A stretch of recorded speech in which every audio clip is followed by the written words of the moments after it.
This is So Fail, So Good, the podcast that changes the way we talk about failure from women who've lived through it and learned. Today on the show, we have Allie Kaplan. Allie is the editor-in-chief of Twin Cities Business Magazine and hosts the new podcast, By All Means, highlighting businesses across Minnesota. She also has her own brand and blog, Allie Shops, which plays a role in the story you hear today. I have always felt a strong connection to Allie. We're both Wisconsin Badgers, and we both graduated from the UW-Madison School of Journalism. Allie's story shines in realizing when it's time to move on. And when you're able to make that choice, a new path can clear. Okay, on to the show. Allie, all right, I am so excited to have you here. You are usually the one interviewing business owners, community members. So to turn the tables a bit and hear your story. Yeah, I don't like being on this side of the mic. I prefer to do the asking. Oh, well, this is going to be fun. Okay. So let's start from the beginning. What was your very first job? First paycheck ever? Very first job. Well, that would be at Dayton's, like, any good Minnesotan. I grew up in a very retail-oriented family. Never waited a table in my life. I worked in the boys 8 to 20 department, selling Zubas and Bart Simpson t-shirts. So now you can figure out how old I am. Oh my gosh. Yeah, Dayton's, Southdale. Well, you have two boys now. So I do. Maybe Yes, a little foreshadowing. Yeah. Oh, that's awesome. And then, so you grew up in Minnesota. I did. You attended high school at a suburb here in Minnesota. Yes. Where I also grew up in Edina. Yeah. And then worked on the newspaper. Oh, Zephyrus. did you? Oh, yes. Mm-hmm. So it's always been there, this journalism bug for you. Yeah, it really has. I mean, I loved writing from the time I was little. I used to peck out little stories on a typewriter that belonged to my parents in the basement. And it was in high school that I sort of made the connection that I tended to ask a lot of questions, like to the point that my parents would tell me to stop. Mm-hmm. So I could ask a lot of questions and I could write, and it was actually leading towards some sort of profession. Mm-hmm. And so that's when the light went on that hey, maybe journalism is the thing for me. And I joined the newspaper. I also wrote a column in my community paper in the Edina Sun Current. I remember I was that. the high school correspondent. That was when the light went on for me that I could actually have opinions because they wanted a teen perspective. And the first one I wrote was very serious. And, I had done interviews. And they were like, you can just kind of tell us what you think. Yeah. And that was a big aha for me. And yeah, I've been writing columns ever since.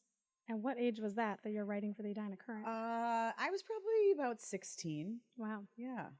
So then you go off to college. Mm-hmm. UW-Madison. Yes. We're also Badgers. Badgers. It's so awesome. Yes. And you studied journalism there. I did. I was in the journalism school. Yeah, I too attended the journalism school, so I know it's a commitment you have to apply to get in there. Yeah. The classes were very difficult, I remember. And you're a lot younger than I am. Did they still have the different tracks when you were, okay. Yep. Yeah. Cause that's look at how the world has changed. I mean, when I was there, it was you picked, you were on the print track, the broadcast track, PR or advertising. And those were totally separate things. Okay. So they updated it to just 2 tracks. When I was there, it was you could do the reporting track or the strategic communications track. Oh yeah. Some people did both. I did the Stratcom side. I always thought I was going to be in advertising. So I'm guessing, what did you do within the reporting? I was print. And and I mean, if you had asked me then, and I worked for the newspaper, the Badger Herald, I interned for the Milwaukee Sentinel. I mean, I was really print focused. I mean, I thought my career was newspapers. Wow. Okay. And it's funny where we're at today, of course. Yeah. But so immediately, it sounds like you've known since age 16, maybe even earlier, asking a ton of questions. Yeah. I mean, being a good listener, that's huge. Yes. Great skill in life. I think the asking of the annoying questions came before the listening. That was more learned, but yes, curious. A very curious person. So straight out of college, you graduate. Mm-hmm. What is your first job out of college? I moved to Chicago, and I worked very briefly for UPI, the wire service. And when I did not receive my first paycheck, I started looking else.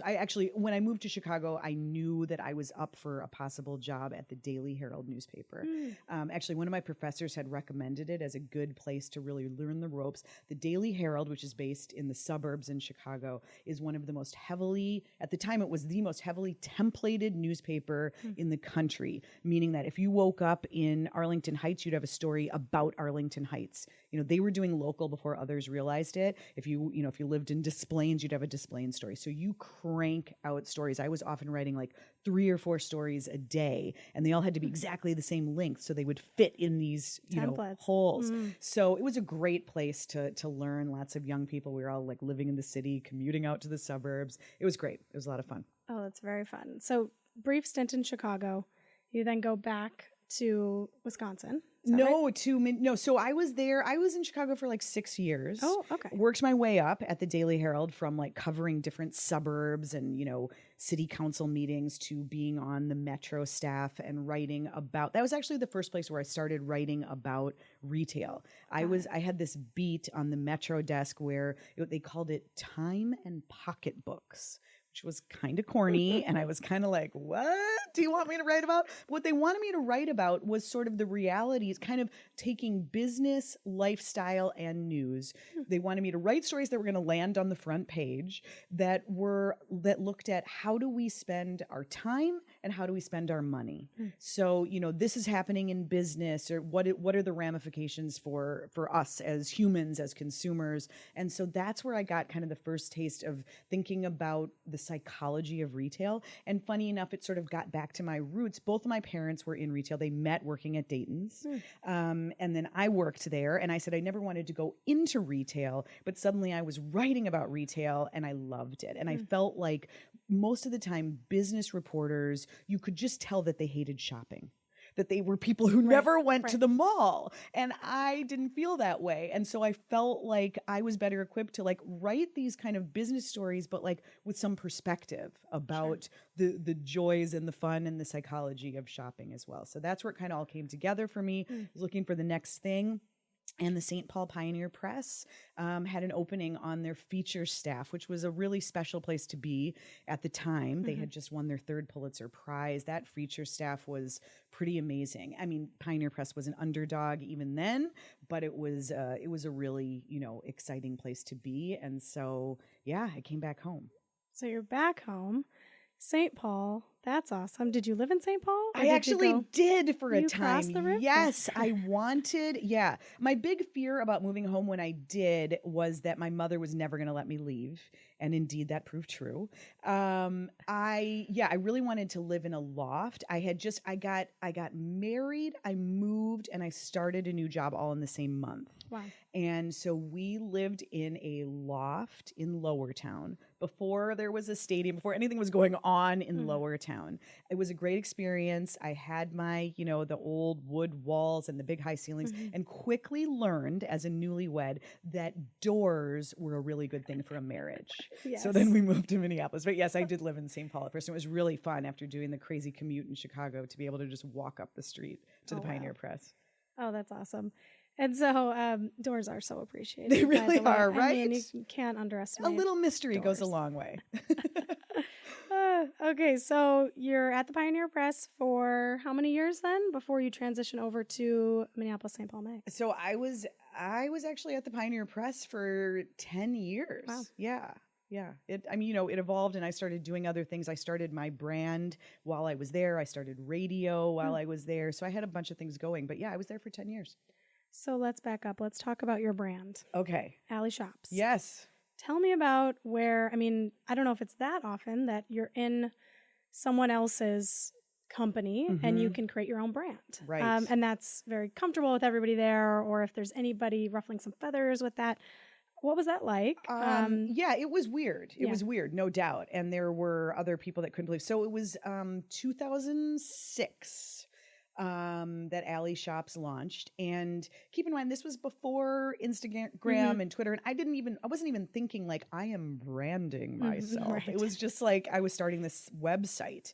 And it came out of, I was covering retail on the feature staff, retail, fashion, style, all that stuff for the newspaper. And I would write stories about like a new store that opened. And at that time, it's hard to believe, they would go on the website for 1 week and then they would disappear. And I was like, this makes no sense for the kind of content that it's evergreen. And you want to know about that cool new store in, Wayzata the day that you're going to go make a trip out to Wayzata, not the day that it runs in the newspaper. So we need to create an online directory that people can search by city or by category. So you want to look for a baby gift. Here's a list of all the cool baby stores in the Twin Cities. So I pitched this idea to the editor-in-chief of the Pioneer Press, great guy, Tom Flatting, awesome career journalist. And he said, that's a great idea, and we're never going to do it. Oh. And I said, what? And I said, well, I am. Oh. And he was forward thinking enough, and things were starting to change enough that I think he didn't want me to leave. He understood that it was a good idea, but that they just weren't going to spend the resources on that kind of thing. And so he agreed to a contract. We wrote it up and signed it. And it basically, said that this was mine, because my fear was that it was going to be successful and then they were suddenly going to want it. And I was going to be the one who had spent the money to build it. So I just wanted to, claim it. His one stipulation was you can't sell ads. Because I was a journalist, and I was like, well, I have no intention of doing that. But it worked on the same sort of model, and I didn't see there being any problem. I, hired someone to do sales, just like newspapers or magazines hire people to do that part of it. And I was the, content. And so the earliest iteration of Alley Shops was the Insider's Guide to Twin Cities Shopping. At the same time, the very same year, Minneapolis-St. Paul magazine was launching their directory. So it was kind of me all alone against them. Oh, wow. And so we kind of, competed a little bit. I was building up an audience. I had a newsletter. I had, people who were, it worked. It was, we had an audience, and they were doing the same thing. They started asking me to come over to the magazine. And I was like intrigued, but they wanted me to quit Alley Shops. They wanted me to put it to bed. And I was like, no. So they're trying to poach you, but saying you're going to take on and get rid of Alley Shops, aka our competition. Right, and, right. And just come over and take over our swag and our, shopping directory. Right. Eventually, it took 3 times at different times. And eventually we came to an agreement for them to license Alley Shops. So my directory ultimately merged with theirs. Okay. The resources, all of the content and the database of subscribers, and my blog at mspmag.com was called Alley Shop. So I sort of maintained it. And, after starting it, then Twitter happened and Facebook and Instagram and all that. And so Alley Shops, sort of it was me, but it also became a brand. Okay. So walk me through how you got this directory. Mm-hmm. Now you're at MSP Mag. Right. And how did that become what was maybe going to be an app? Yes. Because this is new. I didn't know about this, actually. Right. Well, there you go. There's the problem. Yeah. So once Alley Shops and, MSP Mag's shopping directory merged, I was left with my URL with alleyshops.com, which wasn't really needed. The magazine didn't want it, didn't see any, use for that. They wanted, me to be, contributing and writing and managing this thing. So I just sort of I just started using alleyshops.com as like a place to link to what I was doing other places. But I am just wired. I don't know. I can't help myself. I have sort of a entrepreneurial mindset. And so I'm just always kind of thinking about the next thing. So as a retail reporter in the Twin Cities, you spend a lot of time at the Mall of America. I was actually away. I wasn't living here when the Mall of America opened, but when I moved back, it was like, it's an influential place, and it really is, and it is the reason why some of the retail that's here is here. It impacts trends everywhere. So you spend a lot of time there. I would always say, like, if I ever lost my journalism, my day job, I could be a concierge at the Mall of America, because I knew that place like the back of my hand. And it always was so curious to me. We would write stories in the newspaper and then in the magazine, telling people the newest things, telling people how to do a day at the mall. We were constantly writing about it, but there was no official guide to the Mall of America. Meanwhile, this place is drawing more tourists every year, 40 million visitors, more tourists than Disney World and Graceland. They love to tout all those stats. Yeah. If you go to Disney World, you probably pick up a book before you go to plan your trip. Lots of places, you get a book. There was no guide to the mall. So I actually started working on a print book, thinking I'm going to write the official guide to independent, as a reporter. So it makes it, to me, that made it even more influential, because I'm not being paid by the mall to do it. This is, I'm telling you, as an expert, as a pro, as a frequent shopper, this is all the things. And as I was talking to potential publishers, they wanted the digital rights. And I was like, yeah, that doesn't sound good. That doesn't sound right, because this thing is going to constantly need to be updated, right? Things are changing every day. So all of a sudden I realized, gosh, I think the real opportunity here is to do something digital. And so I sort of flipped it and put the book on the shelf, so to speak, and kind of took some of that content, which I was sort of, sketching out, and thought, let's do an app. Let's do, and so I started, and apps were fairly new. It was early. What year are we in about? Yeah, I knew you were going to ask that. It must have been like 2012-ish, around then. It must have been, because I was already at the magazine. Because I had. And I do know that as I was looking into sort of my Yogaloo failure moments, and going through that timeline, I also looked into sort of what apps were hot at what points, right? Yeah. So in 2014, to give some context, that's when Uber had sort of really exploded in Minneapolis. Okay. So if we're talking 2012, it was early. It's early. It was super early, yeah. And it was at this point where, as I started talking to tech people, they were like, do you need an app, or do you need a mobile? Do you need like a mobile directory? And what I realized, in terms of like ease of use and expense, a mobile directory was going to be easier to maintain, because then I didn't need people to like specifically download it or subscribe. Anybody could use it anytime, but it's just, everybody was calling everything an app, and it was like, you could put the little icon on your phone, and that was all that really mattered. So I started building, the Insider's Guide, Alley Shops, the Insider's Guide to Mall of America. And that was going to be an app experience. And the whole idea was that it was going to be your, online, kind of your guide to the mall in the palm of your hand. You're doing this while working full-time at MSP Magazine, is that right? And doing a radio show on the weekends, yes. Oh, wow. And what was the radio show?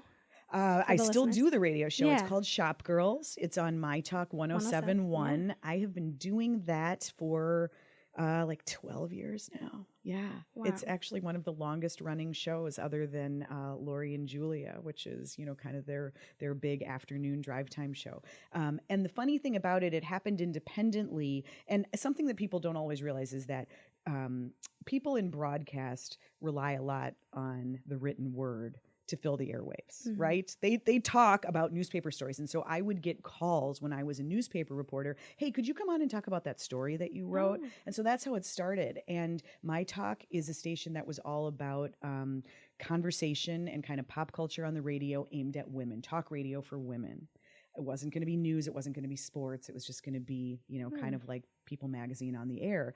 And so they came to me early on and said, would you want to do a show all about shopping? And it was right when I was launching Alley Shops, in its earliest iteration as a directory. I'm like, hey, that could be perfect good pairing. Synergy. Yeah. So I started doing my online directory, my Twin Cities directory, and the radio show almost at the same time.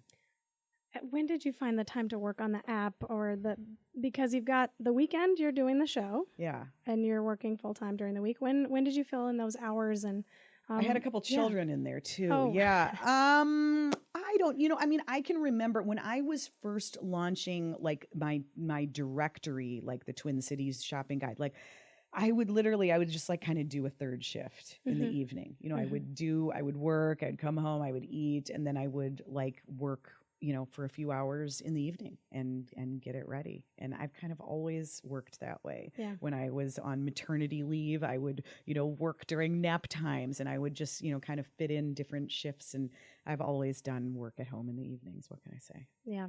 Well, that makes sense if you've got that entrepreneurial spirit. If it's keeping you up at night, you'll find the time. Right.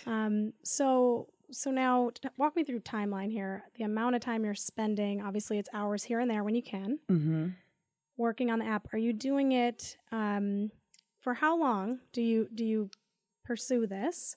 And walk me through that roller coaster. Sure. So when I decided to really do the app, I thought I really could use a partner in this. And I had a friend who is a digital strategist. She's amazing. Her name is Betsy Kershaw. She has her own agency now called BK & Co. Betsy and I met because Betsy somehow had heard about Alley Shops when it was the Twin Cities directory. She subscribed. She got my email. I didn't know her, but she got the email. And as many did, I mean, I had a fairly, decent database. And she emailed me one day out of the blue and said, "Hi, you don't know me, but I get your email. I really enjoy it, but it's hurting my eyes. Could I help you?" And I was like, "Who is this? I have to meet her immediately." And so we met and we talked, and she's like, "I'd be happy to help you with design and, blah, blah, blah." Hurting my eyes. Yes. Wow. And I've never, I mean, it's like the best intro ever. And we became fast friends. And so we stayed in touch and we would bounce ideas off each other. And so when I decided I'm going to do this Mall of America thing, I called her. I was like, "What do you think?" We complement each other well. She's not she doesn't build websites, but she understands wireframing. She's kind of the liaison between the content and the technology. And I needed that. And so we partnered, and it was going to be, Alley Shop. She was fine with that, but she kind of helped bring on like, okay, how are we going to actually get this thing built? Sure. And so we started working together and talking to people. I told Minneapolis St. Paul Magazine that I was doing this. And I told the Mall of America that I was doing it too. I didn't want to be owned by, I think some people think that I at one time like worked for the mall. I have never worked for the Mall of America. I've spent a lot of time there. I know everyone. I have great relationships as a reporter, and I think they respect me, as a reporter. But to me, the whole idea of this was that it was independent. And the big dream, and I was thinking about this from day one, is if this works, we could bring this to other malls that are tourist attractions, specifically. And so it becomes like the same way that you look at Yelp for restaurant reviews or whatever. You go to a mall and you're like, "Hey, let's see if Alley Shops is here." Right. And that helps and informs your shopping experience. And at that time, this was before the Mall of America even had Wi-Fi. Sure. They were doing nothing. So it felt like this could be something. So we started talking to people and ultimately hired a mobile web person to help us build this directory. So let's talk about the downfall. Let's go into it. Tell me about, okay, it sounds like a great idea. Yeah. So what happened? Well, the thing is, and I think a lot, you think about when you say failure, you think like that, there's like a moment at which, like it bombs. And, Sure. With some things, maybe there is. This wasn't really like that because, first of all, the investment was modest and it was ours, and the ongoing expenses weren't much. So it was easy to kind of make this thing and have it be out there. The question is like, how does it grow and how does it support itself? I had an audience. We had some people using it. I was able to get some buzz. So like that, it's sort of like, well, when is it a failure? Or how do you evaluate that? So I think that's kind of the really interesting part. So, we built the thing. there were people clicking on it, there were people going, but we were trying to figure out like, well, how does this actually work? How do we monetize this? Do we go to stores and see if they want like some sort of like enhanced listing? Are we just selling ads? Are we doing, how is this going to make money? Right. And was this where the ads were the stipulation originally, where you couldn't have ads from, or is that all evolved and changed by now? No, I mean, I kind of had always just on my own and for my own, integrity and ethics said like, I'm never going to be a salesperson. As long as I'm coming from like the journalist point of view, I'm never going to sell any of these things. And that was the beauty of having a partner, especially who had like a business background, was that I wasn't I was content and she was sales and marketing and digital and all that. So we had, we had modest interest. I mean, we had some, especially among like local retailers that wanted to be on it. We had, it was like banner ad days. We still had some people doing banners. We did emails, to our Mall of America, about the Mall of America. And, we would have people advertising there, but it wasn't like that big, like, okay, what's the, and so I started talking to, like business people who, were thinking on like this, like you need to go to every, national retailer and they need to buy in and, all these different things. The tricky part with anything retail, and especially at a place like the Mall of America, is with most national retailers, decisions aren't being made at the mall. They're being made at a corporate headquarters. Sure. And if Allie shops Mall of America, if this guide had been at like 20 of their largest malls, maybe they would have thought about like a media buy. But even though it's the Mall of America and they understood, that that's important from a marketing point of view, it was still, a tough sell. It was tough to even get to the right people. So you're hitting some roadblocks. And I mean, I to back up, I really couldn't agree more when it comes to failures in so many different shapes and sizes, right? I think there's a narrative where it feels like a giant red F on a report card, that it can feel like that internally, right when it happens and something doesn't exactly work out. But of course, the whole process, it's so hard to explain. And that's exactly why I'm doing this. That's exactly why we're talking about this today, is that failure, it's such a crazy word that makes people sort of cringe and immediately say, no, that wasn't a failure though, because you learned so much. And there's all these reasons why it didn't work out. And even when I would mention this to friends, I'm doing this podcast about failure, that would be the immediate response I would get. Because I'd tell them my first business failed. And no, it didn't though, Laura. I mean, you ultimately, didn't you make money after? There's all these things, right?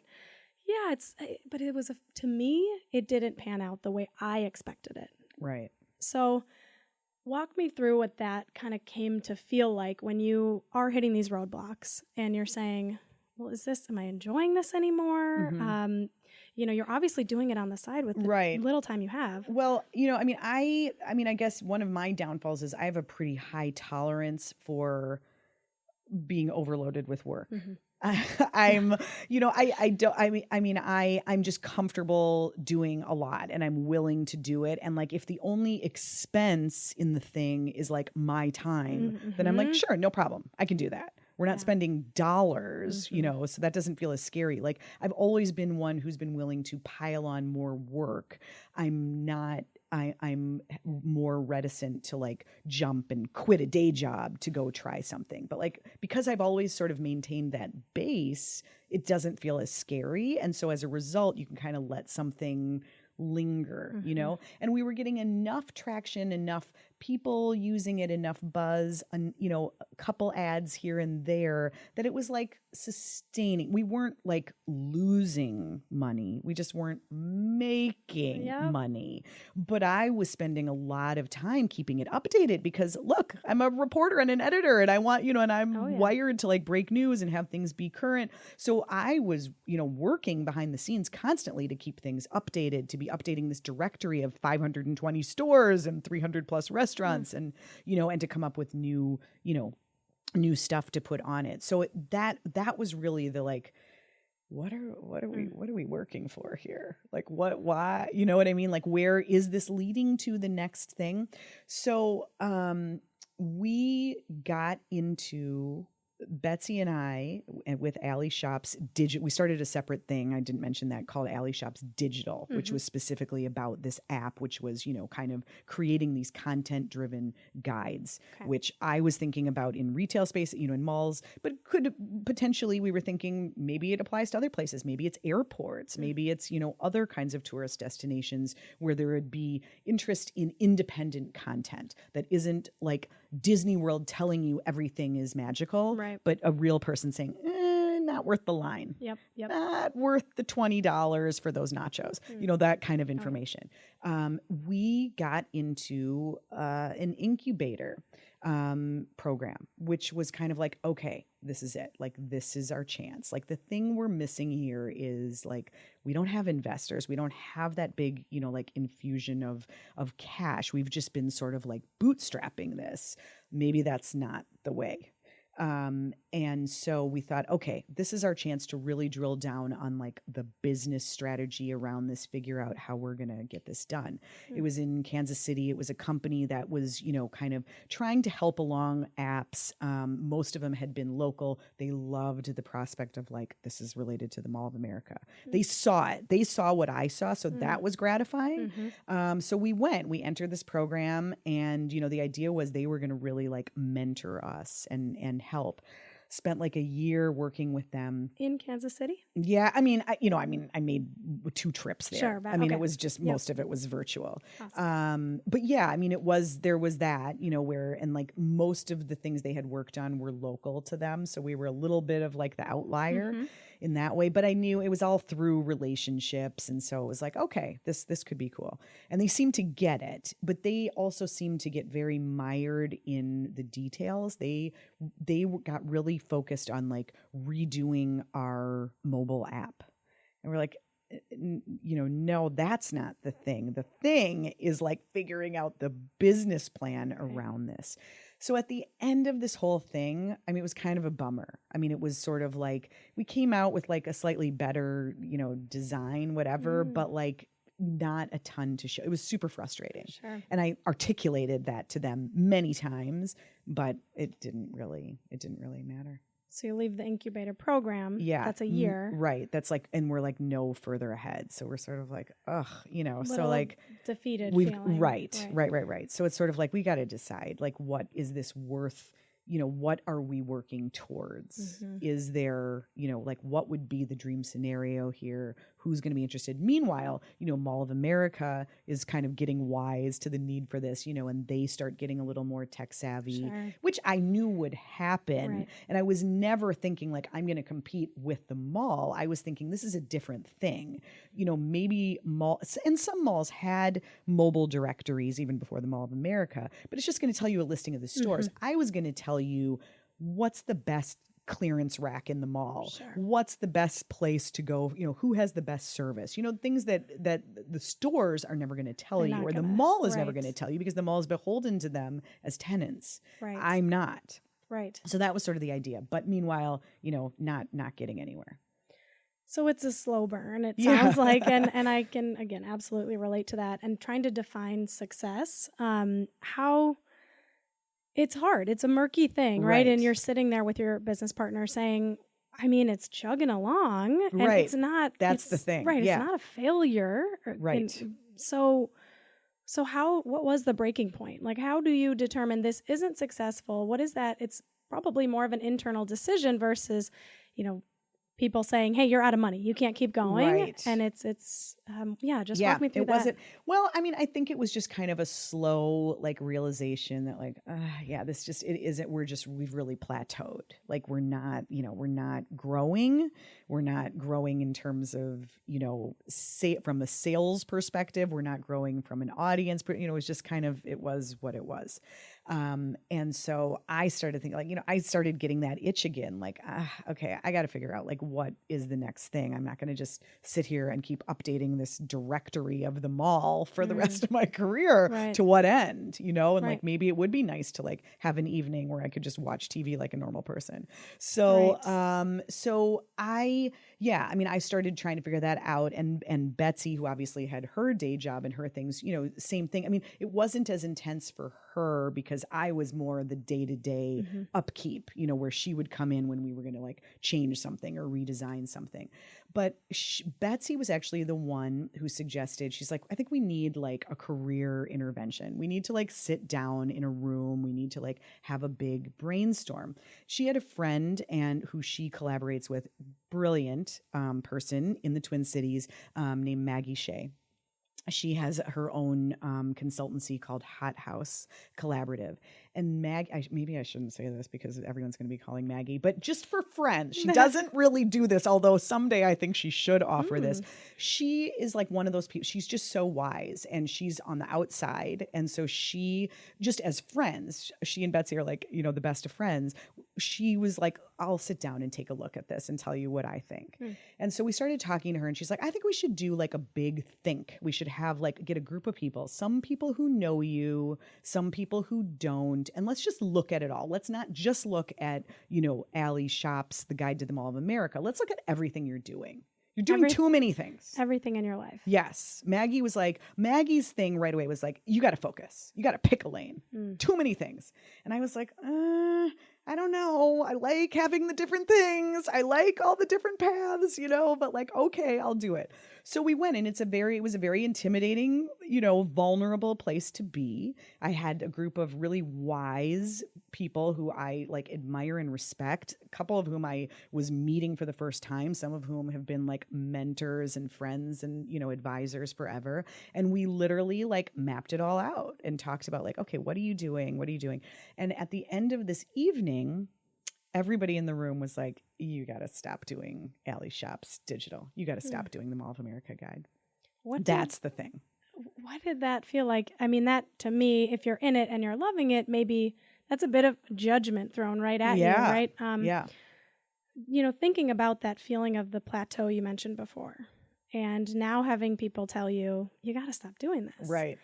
What were you feeling? Beating your head against the wall. Yeah. What were you feeling at this time? I was like, I'm a hanger-oner, change is tough. I still, to this day, I still think that there's a nugget of an idea there that is and a need that is not being met. But I was like, it was sort of the confirmation that I needed to feel like, okay, let's stop. And that maybe that's going to feel really amazing to like not have this thing constantly hanging over my head. Because if I was going to do it, I was going to do it. I didn't want to leave it untended. And so it was like a constant, Can it, for me, it felt a bit like mud. Like, does that, bring anything up of like, it's almost something that you decided you're going to do. And it's a great idea because you know what? It is a great idea, right? Thank you. But that feeling of the growth not happening, right? Right. What does that feel like for you personally about the idea that you put into the world? And at this point, your first entrepreneurial venture, right? And putting something out there and almost feeling like, well, why aren't people getting it the way I get it? Right. Yeah. Sure. It's a bummer and it's humbling and it's just kind of like, that was a lot of wasted energy and everything else. But at the same time, it, for the first time in many years, because keep in mind, basically since for like 10 years, I had some sort of like directory that I was maintaining in the evening, that was like always a side thing because I always have had a day job and I still do. And, I was constantly updating these directories and also doing some of that work in my regular job too. So there was part of me that was like, okay, maybe it's time. Maybe it's time to see what it feels like to not have that thing. And to only have like 2 side hustles instead of this other one. To let it go. Yeah, to let it go. And so I did.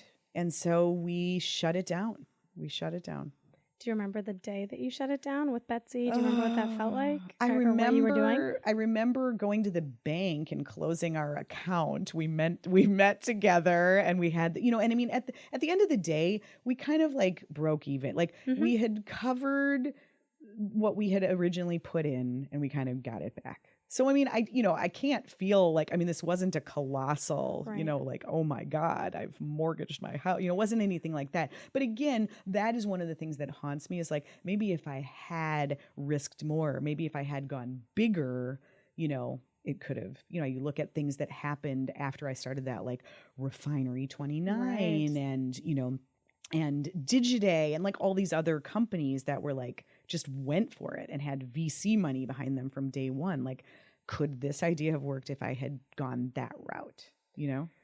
That's a really interesting point. I kind of want to just dig into that a minute. Do you feel like you had the resources available to you? No, right. No, I do not. No, totally not. And I feel like, I often think, I feel like in some ways I was too early in a weird way. And I thought that was a good thing, was that like, I'm seeing this, I know this is going to be, like every person is going to go to the mall with a phone. The numbers are just going to keep increasing of how much we're using our phones, even when we're in a physical space. Let's make that let's have a conversation. Let's use that to help you. I mean, I saw that and it was happening. And, but yeah, at the time, I wasn't a business. I'm a journalist. I'm not I'm not an MBA person. And that wasn't my world. And it wasn't the way I was thinking about it. And I was always like, I will take calculated risks. I will work hard, but I'm always going to play it safe.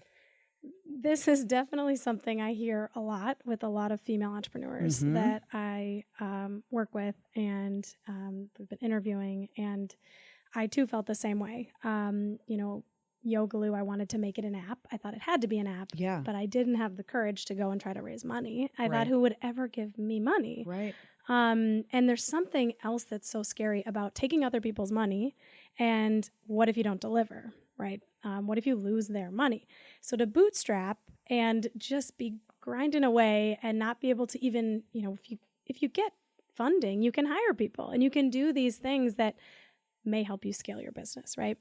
I guess what I'm getting at is, did you feel that, like you said, didn't really have the resources? Do you see that as something with, is there a gender thing going on here at all to you, that men tend to be able to feel confidence in getting that funding and saying, oh yeah, my idea is great, I'm going to go all in? For sure. I mean, I think it's two things. Yes, I do. And I had many conversations towards the end of Alley Shops when, I was, I started reaching out to more people. And it's ironic because in my current role, which I'm sure we'll get to, I don't want to ruin the punchline, but I mean, with Twin Cities Business, I'm now like, I'm talking to entrepreneurs and, money makers and money raisers all the time. And I feel like I now have this window into that world that I didn't really have and felt like a real outsider. I still am, but I feel like I get it a little more. But definitely when I would sit down with men who and tell them about Alley Shops, it was always like, okay, yeah, you need to go to, the nationals and do this. It was always like these really, big sweeping things. And I was like, wow, really gutsy. Right. And women tended to be more like, okay, let's plot it out. Right. And yeah, I mean, definitely. I also, I think for me, had the added like reluctance of, look, I'm a reporter and an editor, and like there are limits to what I'm going to do in this job, and like I'm not ready to like make the choice to leave because frankly I'm not seeing that this really is necessarily working, and I wasn't willing to like risk it all to do it, and maybe I would have had to. Sure. Yeah, I totally get that. And at the end, you mentioned, you kind of broke even, so it didn't feel like that big F we're talking about. Right. It just felt kind of like, we met in the afternoon, we went to the bank, we got our money, and we're like, okay. See, we didn't even go get a drink. We talked about it, but we were like, we both had appointments. We're like, okay, see you later. It was so anticlimactic. Right. And I think that's what it can feel like so often. And that's not being talked about as much because I too made a little money because I had a full-time job, and then ultimately, wanted it to sort of quietly just end without anyone knowing, not making any sort of big public announcement. Right. But I did feel like it felt like a mini MBA. Do you feel like you just, by doing it, do you have any regrets? Or do you feel like what you learned was kind of invaluable? I do think I learned things. I think I learned, I became I learned about like geo-targeting. I mean, I learned a lot of technical things. That's really where I learned about wireframing and started to really understand how to think about content digitally. I mean, I was doing some of that in my day job, but I mean, it really accelerated that. And just meeting people at digital agencies that, I wouldn't have necessarily been doing in my day job. I mean, I was the senior editor of Shopping and Style at the time for Minneapolis St. Paul magazine. My world was, fashion shows and talking to designers and makers like you and, people and entrepreneurs, but in a very different way. So yeah, I learned a lot. Nothing ventured, nothing gained. I think the biggest regret is just thinking like, if I had done it differently, if I had done it like the big guys and just, acted like it was a big darn national deal, could it have been that? Instead of trying to go small and build this grassroots thing, which has kind of always been my pattern. And I know how to do that to an extent, as a reporter and with social media and all that. But if I had gone really big to start and acted like I knew what it was going to be, might it have been that? So that's the regret, I would say. Yeah. And the confidence, right? Going into it saying, yeah, this is going to be big versus I can also, this could be big. Let me prove it here really small first. Let me just prove the concept and see where we go. Yeah, exactly. So describe to me, the courage you had to kind of try again. What was next? I know maybe it'd be a good place to start. You're at that meeting and all these peers are telling you, you got to put it to bed. After that, where did you turn? What was next? Well, nothing right away. I mean, it was sort of like we shut it off and, and the conclusion at this it was sort of like, I felt like for the first time when we had that big brainstorm meeting with all these people, and I don't even think of them as peers, I think of them as wiser and more successful people than me I was lucky enough to get their time. I was sort of feeling like, okay, I've been the style editor for like, I was approaching 8 years. I was feeling like, okay, well, I don't think I'm going to do this forever, but like, what is the next thing? Like, what am I going to do? And if it isn't this Allie Shops thing, then, what is it? And so I came out of that feeling a little bit like, okay, I don't know that, like, I know that I'm now, this is a failure, but what am I doing? And so nothing really, other than the fact that suddenly I had more free time, seriously, that I didn't have to maintain this. And that was a real relief. But nothing changed immediately. But funny enough, within like 6 months, I got called into, my boss's office, and there was this opportunity that I had never even considered, never thought about, and that was to become the editor-in-chief of Twin Cities Business Magazine. And so it felt like, I mean, that's huge, Allie. That's you can't help but think about how when you close the cheesy phrase, right? When you close one door, another one opens. Yeah. But in this case, I mean, did you really feel like opening up that time and putting that availability into the world? Like, I mean, that's a big opportunity. What did that, when you got that call, did you feel like, oh, I'm just a lot of gratitude for being able to have that foresight to put away Allie Shops and open yourself up? Like, what did that, was it just overwhelming? Tell me about the feelings. Mean, it was like, like I never thought about this. I guess in my head, it was sort of like I've always been like, do I stay with, do I stay at working for someone else? Am I ever going to like take that, leap and like go out and do something on my own? And so I had been thinking about it like, those are the choices. I've got to leave and start something, or I'm going to stay and, maybe do the same job. And all of a sudden it was like, well, wait, I could have this whole new opportunity and learn a lot and grow and be really challenged right here without leaving. There's a third option. Yeah. And so that, I mean, I'm not a big one in believing in, fate and time and all that. But I mean, it is really interesting that it was sort of like I had to like get out from under that. And I will say, there was a time shortly after we entered that incubator program, there was another like opportunity to move up in the day job that I said no to. And a big part of saying no to that was because I was doing this incubator and I was like, I don't know what's going to happen, but I don't want to take on more in my day job because I want to, have those 6 hours in the evening to do the other, you know what I mean? Like I was worried that like if I took on more like management or whatever, I was more tied to the office. I wasn't gonna be able to do it. So yeah, I mean, it felt like I'm pretty free to say yes to this and see where this takes me. Wow. So I did. So where is Allie Kaplan now? Obviously, you are the editor-in-chief of Twin Cities Business Magazine. And what are you dreaming big about? Oh my gosh. Everything. I mean, I'm having so much fun. And, I've always been, back to the curiosity and I love the entrepreneurial mind and thinking about and just kind of what things people are creating. And I'm always so fascinated and appreciative of people who have an idea and see it through and make something. I love those stories. Those make great stories. And so now, I have a platform to really kind of focus on that in a very vibrant community where, from Fortune 500s to startups, all of it. I mean, we kind of have it all going on. So, Twin Cities Business was a successful publication. I'm not, there was nothing that it was not like it's broke. I have to fix it. I have to not break it.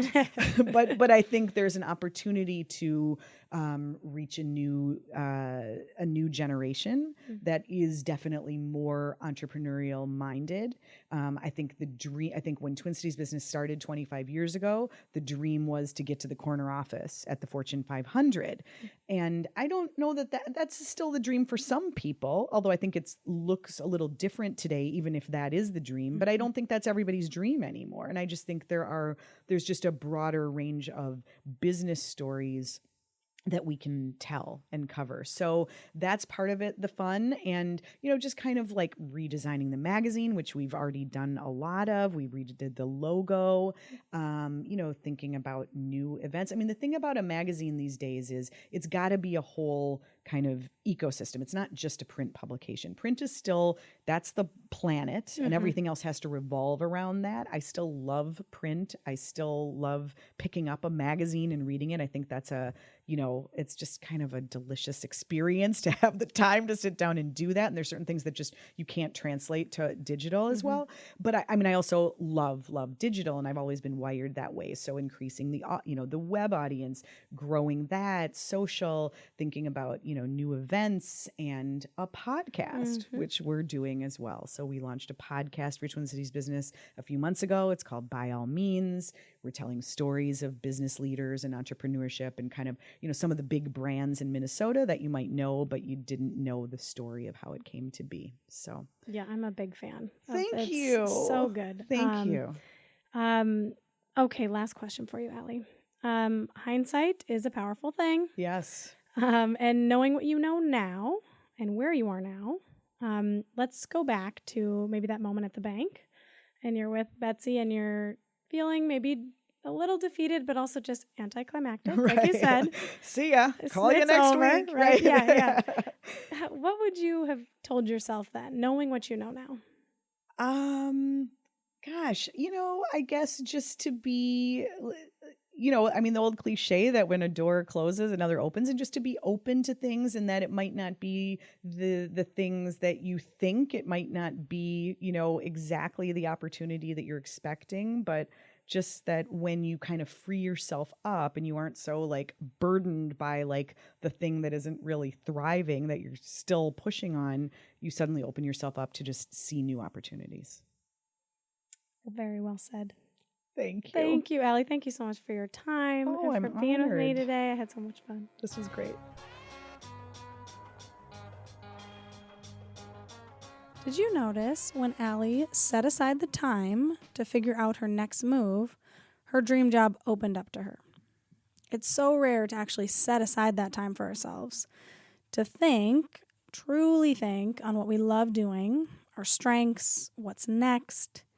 And Allie brought together her most trusted people to help her through this process. And I thought that was really cool and unique and not really something I've heard of doing before.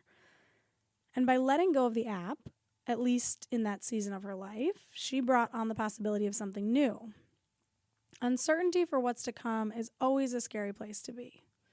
But I also like to think of uncertainty as a fresh canvas, a totally clean slate. Now that you have the courage to shed off something taking up a ton of your time, that finite resource of time, it opens back up in a huge way. And opportunities present themselves, and those are now within your control and your power to seize them. Today's resource is an article from Medium, and it's called How to Embrace and Get Comfortable with Uncertainty in Life. And we'll link to it in the show notes. But the article starts off with a quote from Eckhart Tolle. It goes like this: "When you become comfortable with uncertainty, infinite possibilities open up in your life." And then the article goes on to say, quote, "Uncertainty allows us to reevaluate the past and make new choices in light of what transpires. It presents opportunities to create a compelling future based on new information. Often our most ambitious plans emerge through the obscuring veil of uncertainty." Okay, I really love this, and I'm going to read that again because it's dense, it's packed with a lot of great info. So, uncertainty allows us to reevaluate the past and make new choices in light of what transpires. It presents opportunities to create a compelling future based on new information. Often our most ambitious plans emerge through the obscuring veil of uncertainty. And just like with Allie's story, it wasn't until she let go of the app and opened herself up to the new possibility that a huge opportunity of editor-in-chief came her way. Thank you so much for listening to So Fail, So Good. If you want to know more about the show or today's guest, visit sofailsogood.com. This is a Matriarch Digital Media production. Executive producer Twyla Dang. If you want to know more about Matriarch or other podcasts on the network, head to matriarchdm.com.